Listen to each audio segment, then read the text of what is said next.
CNN entertainment correspondent Elizabeth Wagmeister is here with more on her exclusive reporting. Elizabeth, tell us what you're learning. We have learned from two sources that potential witnesses have been contacted and notified by federal investigators that they may be called to testify. In a lawsuit filed yesterday, former star Adria English claims she was trapped in a cycle of trafficking she never asked to be a part of because defendant Combs knew he could groom her. When we drink, I felt so up because I was paid as a stripper at Lyrical. I know what it takes to be drunk. I felt way more up. Sean Combs was once on a glide path to becoming a billionaire, but as allegations, which Combs has denied, continue to mount, business partners have fled, and his brands have become increasingly worthless. And the worst news may be yet to come. 50 Cent tells Diddy doc to Netflix after bidding war. Hey, I'm gonna put it like this, I'm gonna watch it. I think it's something that we all should watch, you know? And look, it's something that there are reasons why the industry is so quiet right now. Diddy finds himself in deep trouble once again after CNN released footage of Cassie, intensifying the controversy surrounding the music mogul. Adding to his woes, new footage and additional lawsuits have emerged, further shedding light on the severity of his alleged crimes. These legal battles accuse him of everything from financial misconduct to far more disturbing offenses. With the mounting evidence, even his most loyal supporters are finding it difficult to stand by his side. Most recently, he's been sued by an adult film star who was employed to work at his famous Labor Day white parties. Adria English, who filed her suit on July 3rd of this year, claims she was first employed by Combs in 2004 and was groomed into trafficking over time. In her suit, she claims her first year of working at Combs' now infamous party in Miami, there was no sinister intent or requirements for physical sexual contact, and seemed like a legitimate employment opportunity. So she came back the following year and the year after. But it would be that third party she worked at that Diddy allegedly demanded she engaged in sexual intercourse with party guests after they learned about her adult entertainment past and forced her into sex work. English claims her memories of some details are hazy due to her consuming lots of alcohol and drugs, but added in her complaint the encounters she was forced to endure were so excruciating she remembers them because they still haunt her to this day. In May of this year, April Lamprose filed her lawsuit against Combs, accusing him of battery and sexual assault. She says she met Combs in '94 when she was a student at the Fashion Institute of Technology. Lamprose claims Combs promised to mentor her and showered her with gifts. She says she endured 4 terrifying sexual encounters with the producer/rapper up until the 2000s. The first incident allegedly occurred in '95 when Combs took her to a hotel and raped her. Lamprose claims months later Combs sent her gifts and flowers, so she decided to give him a second chance. She says the second incident allegedly occurred in a parking lot where Combs forced and demanded her to perform oral sex on him. Then in '96, Lamprose claims Combs forced her and his former girlfriend, who happens to be the mother of 4 of his children, to take ecstasy and have sex with each other, where Combs allegedly pleasured himself and then Lamprose. Lamprose says the 4th incident occurred at the end of 2000 when Combs was dating Jennifer Lopez. Years later, at an event in 2023, Lamprose claims a man informed the person she was with at the event that he had seen a tape of Lamprose having sex with Combs that was filmed without her consent. 2 days prior to Lamprose's suit being filed, Crystal McKinney also filed a suit against Diddy. She claims she met Diddy at a New York Fashion Week event when she was a 22-year-old model. In the suit, McKinney says Combs told her he would help advance her career. And later that same night, she alleges she met Combs at a studio where he gave her a lace joint, alcohol, then followed her into a bathroom and forced her to perform oral sex on him. After the alleged assault, McKinney believes Combs blackballed her in the modeling industry. She says she's since suffered depression and even attempted suicide. Then there's the Rodney Jones Jr. suit filed in federal court in February of this year that accuses Combs and the people who work with him of being part of an illegal racketeering enterprise. Jones alleges in his complaint Combs reached out to him in 2022 to help him produce songs for his latest album. But Jones claims that the work went far beyond him producing. He claims he was tasked with getting drugs and soliciting workers. Jones alleges Combs would often threaten to inflict bodily harm on him if he didn't comply with his demands, and accuses him of sexual harassment and for allegedly grabbing him without his consent and forcing him to work while Combs paraded around. Then there's the suit filed by a woman under the moniker Jane Doe, which was filed in December of 2023. Doe alleges she was gang and trafficked by Combs and former Bad Boy Records president Harve Pierre when she was just 17 years old and in the 11th grade. She claims she met Pierre in a Detroit lounge and he told her he was best friends with Combs. Doe says Combs then convinced her to fly on a private jet with Pierre and a third assailant to New York City. She alleges when she was taken to Combs' studio, she was given drugs and alcohol and subsequently gang the studio by Combs, Pierre, and the third assailant. Combs and Pierre have denied the allegations against them. Liza Gardner filed her lawsuit against Combs and R&B singer Aaron Hall in November of 2023, alleging the two forced her to have sex with them against her will when she was 16 years old. She claims she met Combs and Hall at a Jodeci album release event in New York City. Combs allegedly invited Gardner and her friend to Hall's apartment for an after party, and it was there that Combs coerced her into having sex with him. In the suit, Gardner claims she was getting dressed after. Hall barged into the room, pinned her down, and allegedly forced her to have sex with him. The day after the assault, Gardner alleges that Combs came to her home and began assaulting and choking her to the point she passed out. On the same day Gardner's suit was filed, another suit was filed, this one by Joy Dickerson Neal. In her suit, Dickerson Neal says that she met Combs after she appeared in a music video with him while she was a student at Syracuse University. She claims she agreed to go out to dinner with the rapper and producer in January of '91. During their date, Dickerson Neal alleges that Combs intentionally drugged her and sexually assaulted her and recorded the assault. She alleges days later a male friend revealed to her that he and other men had viewed the sex tape, which she says from that point her life went into a tailspin, and after returning to college she had to be admitted to the hospital for severe depression and suicidal ideation. I think the music industry is one of the most corrupt industries on the planet. And I know somebody personally, and I'm not even going to go into details, that they one of the biggest hits of Biggie's career. And he told me when he sent the beat to Puffy, he just stole it from him. So just from the amount how you doing business, you cannot do business that way and expect for you to continue to be successful, because eventually it will come back. So we always heard about, you know, from that standpoint of view, just doing people dirty, you know, just sneaking people for money, and every evil thing you could think of, they just, you know what I mean? So that's sad, because when you come from our background and we get into the music industry, for example, and they start becoming these CEOs, the first thing they start talking about, man, we're gonna do our own record company because we're tired of the white man stealing from us. You know what I mean? And then you get these black CEOs, they come do the same exact thing to black artists. Yeah, so you keep seeing that cycle where you like, that's why the music industry, I always say, is one of the most corrupt industries on the planet, because, you know, everybody's out for themselves. You know what I mean? Everybody's out for themselves. So the same thing they complain that the white, you know, CEOs are doing, the black CEOs do it to the same thing to the artists. You know? So when you see the situation that Diddy in right now, right, you're not surprised? It doesn't surprise me. Yeah, it doesn't, you know what I mean? Like, you just always heard he was cutthroat. I'm surprised he survived that long. I used to say, well, you know, he you know, he probably rubbed his shoulders with the people. Those, you know, I don't get into that conspiracy, Illuminati and stuff like that, where people start saying it, but I definitely believe that it's in the music industry, there's some higher people that's very corrupt and evil. And I remember when we first, and I didn't really understand it, but when we first, like the time that I first met Pac, we was in a group called Dramacidal. We went from being Young Thugs to Dramacidal, then we became the Outlaws. And I remember when Pac was locked up and we would go visit him, and he was telling us that, because when we were Dramacidal before the Outlaws, we had a quick record deal with Interscope Records. And I remember when Pac used to say stuff, he was like, I swear to God, he used to say, you know, you're gonna go meet this person at Interscope, and you know, they devils. I didn't really understand what he meant by that.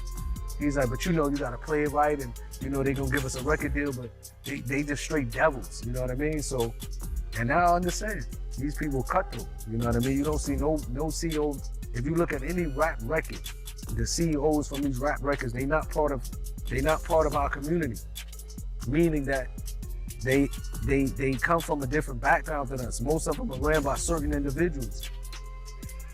And what happened is they never get back to the community. You never heard of the CEO of Interscope Records the CEO of Sony Records. These people making billions of dollars off of black music. You never heard them once say, let's open up a school in the black community. Let's give healthcare to the rappers. Let's go open up community centers for the black people. But they taking all this money. You understand? When an individual died, have you ever heard of a record company that paid for a funeral of a dead rapper? Besides Suge Knight, Suge paid, you know, when Pop put it in his will, he wanted to go cremate it. Suge paid $1 million to cremate him. But these people, so now when I think back of when Pop was calling them devils, it's like these people are really devils. They just out for money. They don't care who die in the process. They don't care what happens in the process. They don't care who lives are destroyed, as long as that money coming in. Yeah, that's real talk, man. But for me, right, when I look at the situation, I look at it like karma. You know, he finally getting everything back that he got away with from back then, and you know. Arrogance, you gotta humble yourself. You know what I mean? You gotta understand, like, you can't carry yourself with that arrogance as if you're untouchable, because the creator of the heavens and the earth can destroy you 1 second. And maybe he's saying that now. Sometimes people be thinking they're untouchable because they get away with certain things so much, and they get careless and they get arrogant. And I think that's what he's going through. If you think Diddy's controversies are recent, think again. Reports suggest that his infamous parties concealed something far more sinister. Allegations of trafficking that may have been occurring behind the scenes for years.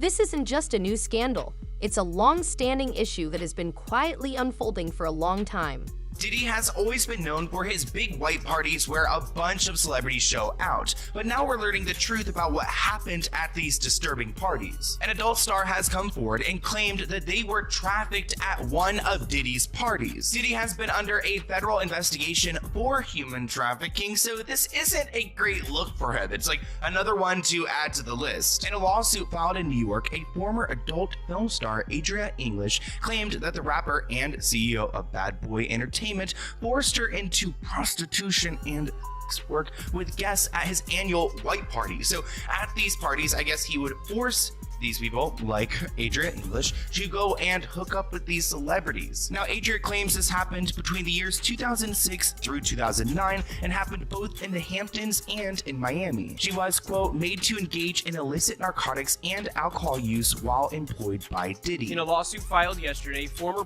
star Adria English claims she was trapped in a cycle of trafficking she never asked to be a part of because defendant Combs knew he could groom her. There's absolutely no reason any boss should be forcing any employee to do any substances, let alone, hiring someone to then force them to sleep with people. That's just so icky and gross, and I'm glad that this woman's coming forward. We've heard of this cycle before when talking about Diddy. These people who are promised careers, modeling gigs, music record labels, and they aren't given anything. They're given these false promises, and when they don't deliver, then Diddy blacklists them. Adria claims that she first met the disgraced rapper in 2004 after her then boyfriend auditioned for a Sean John modeling gig. Adria claimed that her partner and another model were asked to perform orally on Diddy in order to get the job, which they allegedly refused. So it looks like Adria's boyfriend was told, hey, if you want to get this modeling gig with Diddy, you gotta suck him off. Despite their alleged refusal, Adria claimed that her partner was given a second chance if she agreed to work as a go-go dancer at one of Diddy's white parties. And she showed up and she did her job. Here she is at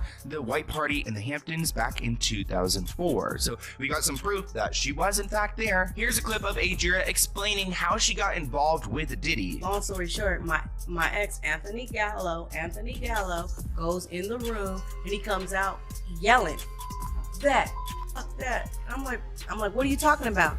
He's like, I'll talk to you in the elevator. When we get to the elevator, he's like, try to ask me to suck his dick. I said, who asked you to suck his dick? He said, Diddy. I said, fuck that. But then after that, he booked him anyway because I agreed to dance at the white party.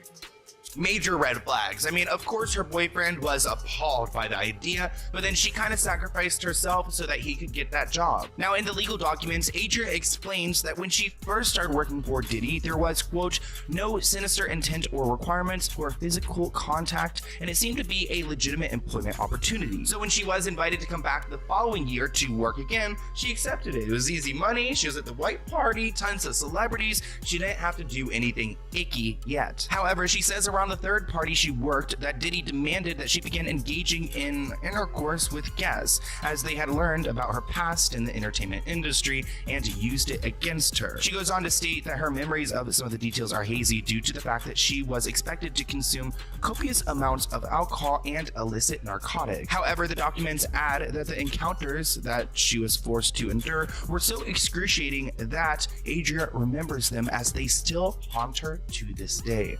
Which, that is horrific. That's PTSD, that's trauma, that is also a survivor coming forward and standing up for herself. You and Diddy, what was the situation between both of y'all? Because I know he made some comments to you that you wasn't fond of, right? He tried to play me, okay? This is when I knew he was out of his mind, like, you know what I mean? Basically, to make a long story short, I was messing with this chick, just started messing with her, you know what I mean? Knocked her down a couple times, a model chick, you know what I mean? At the time, I remember she was sharing an apartment with a famous actor's mother, okay? That's all I'm gonna say. Now, she's not my girl or nothing like that, you know what I mean? I probably had a girl at the time, you understand? Let's just keep it real. But I knocked her down a couple of times. And so now we're out in LA. We're at the Palladium. Big party, mad people's there, all these celebrities is there, people are performing, you know what I mean? Mad LA people is there, mad people from New York is there. This was like the super party. Like it was a very good party. So I'm in there, and then I see Shorty in there. You know what I mean? So I'm like, oh, okay. You know what I mean? So I'm like, if all else fails, I have some imported here in the party. You know what I mean? And because back then, the are always looking for something new. Like, you know what I mean? Like, you're always looking for something new. So even though she was there, I'm still hunting. But I'm thinking, I got her on deck. So I don't think nothing of it. Then your man Puff comes up to me. And he's like, yo, Playboy. First of all, I don't like all this Playboy shit. Like, I don't know, you know what I mean? He calls a lot of people Playboy. Like, yo, Playboy. Yo, I told homegirl to go with you tonight. That's what he says to me. He said, I told her to go with you tonight. So right now, he's trying to let me know that he with the too. You know what I mean? He with the broad too. I don't want to call her. He the broad too. B, he's trying to act like he has more power over her than me, right? Because by saying I told her to go with you is like saying, like, if you wanted her to go with you and I said no, she'd go with me. You know what I mean? And so I'm just kind of looking at this like, he really lost his mind. You know what I mean? Like, because in my mind, I'm the king of broads at this time. Like, you know what I mean? Like, I'm the king of broads at this time. And I had been the king of broads before being famous. You understand what I'm saying? So, and I knew this guy from Mount Vernon, and he was not the king of broads coming up. So for him to talk to me like this is just mind-boggling to me. Like, you know what I mean? I'm like, oh, he's really feeling himself. Like, he's really thinking, this whole, because I don't even know if he was bad boy Puffy yet. He might have still been like MCA Puffy, like, you know what I mean? And I was like, yo, he's wilding. And so I was just kind of like looking at him crazy, and I don't know what I said. I feel like I might have just been like, yeah, all right, whatever. And then I just walked away from him, and I just left the broad in there. I didn't, like, I'm gonna be, oh yeah, Puffy said you can come with me. I was like, this broad. You know what I mean? Bag me something else. And I never spoke to the broad again. You know what I mean? But right at that moment, and then upon reflection, it makes me think about some of the things you read in these depositions and all of that, about somebody that feels like they're controlling and all of that. You see, he thought he had control over the broad, more control over me. And it's like, listen, if I wanted to put my meat hooks in the broad, I could have did that, but I didn't even want to do that. Like, but I just feel like he tried to flex on me, you know what I mean? And it was like, please, like, cut it out. You know what I mean? But to me, that was the mark of, in my mind, of, yeah, this was the beginning of when he started going crazy. You see what I'm saying? When he first approached me like that, oh yeah, you was losing your mind. You was losing your mind. And on another note, I thought about this later when we're hearing all this, you know, by shit. He could have been trying to set up a play where he thought we was gonna have something in common. Like, yo, I told her to go with you. And then he see me another time, yo, you had fun that night, Playboy? Yo, we should come to my crib. And we'll run a train on her or something like that. See what I'm saying? That's how. Come on, man. You see? And now they try. And now a real goof ass. Oh, Puffy invited me to the mansion to run a train on a girl.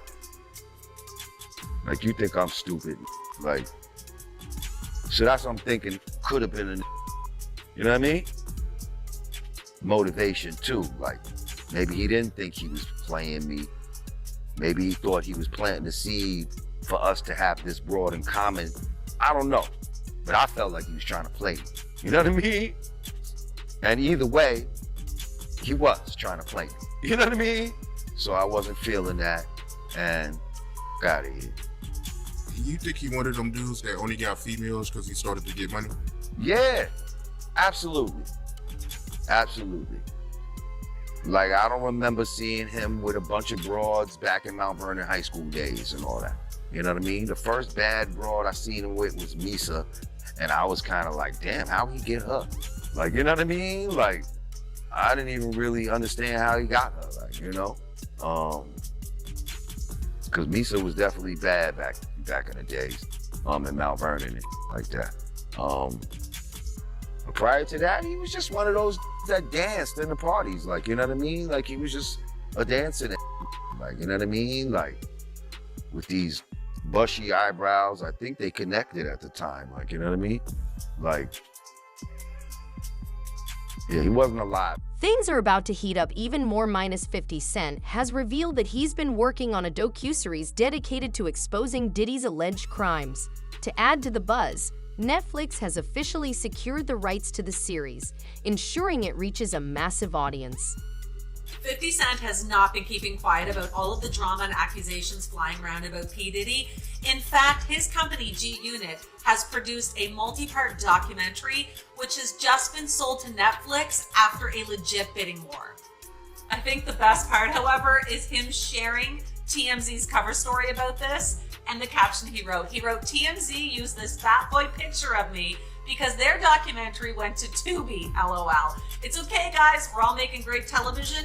Mine just happens to be the best. Netflix wins the bidding war, but if more victims keep coming out, I'm gonna need to make more episodes. This is the post that 50 Cent came out with after P. Diddy's apology. He said, this is not going to work. Who's advising him right now? SMH, bad move. He's also made a bit of a dig at Jay-Z. Jay in hibernation. He ain't coming outside till the with puffs blows over.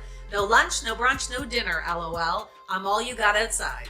There were rumblings about Diddy's bad behavior for years.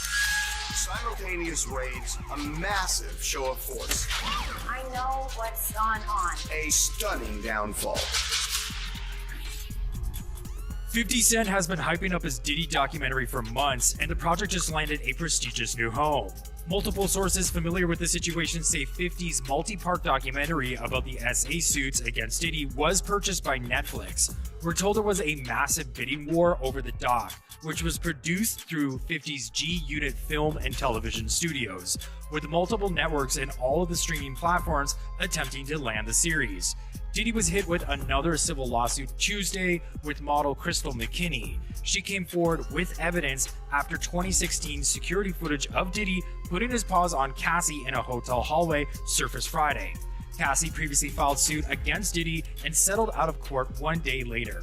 Diddy at first called the suits a shakedown, but later apologized. 50 Cent like he finna make a whole documentary about P. Diddy. He gonna call it Diddy doing it. Yo, I Diddy tell you do it. this, it's going platinum in the streets. Everybody gonna watch that. Everybody gotta watch that. That's why. You think he gonna really do it? I don't think he gonna really do it, but I think if it's a real shot and he gets access to the rights, To the footage. and he can get people to do the interviews, he's definitely doing it. That's a gold mine.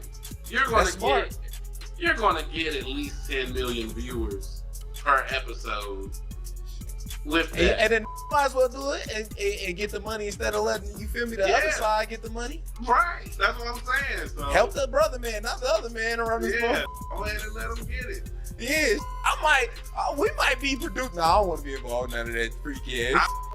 I don't want to be involved in it. So if you're watching this and you are making a Diddy documentary, I need you to know that I do not want to be a part of it. Yeah. Not if in front of the camera, not behind the camera. Nope, not me. Yeah, I wouldn't want to be on camera tearing another black man down like that. Because I was watching the TMZ one on Tubi, and it was just, they did him dirty. They did him just like R. Kelly. I'm like, oh man, these other folks will tear your ass down when they got But the this is the opportunity. thing. I just want the testimony of the people. Like his old bodyguard, Eugene or whatever, has been talking. He talked about the time Diddy's arm was in a sling because he was beating on Kim, and then Kim stabbed him. His ex, Kim, says she stabbed him with a corkscrew. Yeah. And that's why his arm was in a sling. Okay. People had to know that, bro. They had if they heard that story, then they know he was abusing her. Know that she fought back, stabbed him with a corkscrew. He ain't the only person. He said he had heard that the one baby mama had ran from Diddy. He was beating on her so bad that she had to get underneath a car to escape. Yeah, I seen that. You gotta think about it, bro. People used to get in fights in the neighborhood growing up, and everybody know who used to win or lose a fight, and everybody wasn't there, and that's just local. So imagine what the whole industry know. Diddy been whooping these hoes. I love everybody. These just have to know, bro. Ain't no way these don't know, bro. So, and you telling me he don't never discuss it? He been beating women up since 91. Ain't discussed it with no. He ain't with the no. Be like, hey, I had to beat this up, man. Yeah. Talking crazy. He ain't said that to no. Cause men that hit women love to brag about it. I've been around some that be like, I had to slap out this earlier. You be like, oh, damn, he really be hitting women. And then you go, all right, let me mind my business. That go back to let me go mind my business. I just want motherfuckers to be consistent. Cause there's motherfuckers out here attacking Diddy right now who got somebody in their camp slapping bitches. Exactly. So it's like now they make, and then I don't like how they make it like Cassie just 100% victim. Her freaky participating in all these Jesus too. You don't gotta do that. That was my thing, but this is the thing, you can't go there because one, they're gonna call you a victim blamer. You know what I mean? Because they don't believe two things can be true at once. They can't believe, Lewis, that you're able to see that Diddy is doing some awful shit and is making people do shit.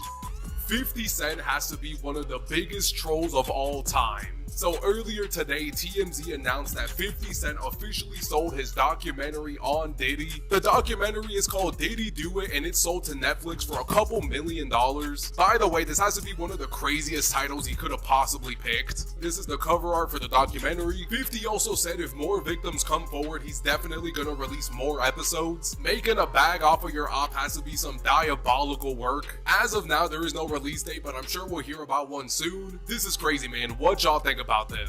What do you think? Could Diddy be facing prison time soon? Drop your thoughts in the comments. If you enjoyed this video, be sure to subscribe so you never miss an update. Until next time, stay tuned and keep it real.